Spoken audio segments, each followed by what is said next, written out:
বন্যা কবলিত লক্ষ্মীপুর, কুমিল্লা, নোয়াখালী ও ফেনী থেকে ধীর গতিতে নামছে বানের পানি। মানবিত দিন কাটছে দুর্গত এলাকার লাখ লাখ বাসিন্দার।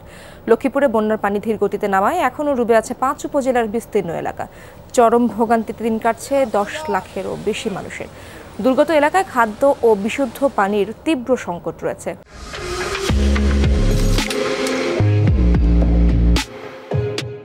সরকারি বেসরকারি উদ্যোগে ত্রাণ সহায়তা দেওয়া হলেও তা অপ্রতুল বলে জানিয়েছেন স্থানীয়রা।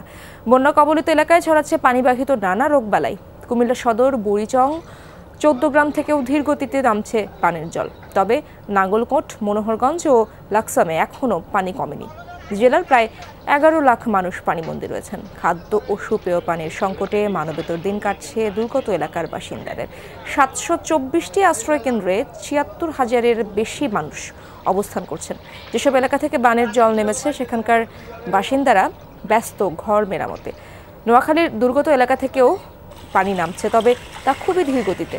বাড়িঘর, রাস্তাঘাট ডুবে থাকায় চরম ভোগান্তি পোহাতে হচ্ছে বাসিন্দাদের। এখনও বিদ্যুৎ বিচ্ছিন্ন কিছু এলাকা।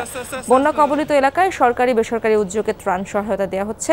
এদিকে মুছাপুর ক্লোজার ধসের কারণে কোম্পানিগঞ্জে দেখা দিয়েছে নদী ভাঙন। হুমকির মুখে বাড়িঘর সহ বহু স্থাপনা ও ফসলি জমি। ফেনীতে বন্যা পরিস্থিতির উন্নতির দিকে, তবে কমেনি দুর্ভোগ। সদর, সোনাগাজী ও দাগনভূঞা উপজেলার অনেক এলাকা এখনও ডুবে আছে। পানিবন্দী প্রায় ৫ লাখ মানুষ। বহু মানুষের দিন কাটছে আশ্রয় কেন্দ্রে। গ্রামের বাজারগুলোতে নিত্যপণ্যের সরবরাহ একেবারেই কম থাকায় খাদ্য সংকট রয়েছে। স্থানীয় প্রশাসনের তথ্য অনুযায়ী জেলায় বন্যায় এ পর্যন্ত ১৯ জন মারা গেছেন।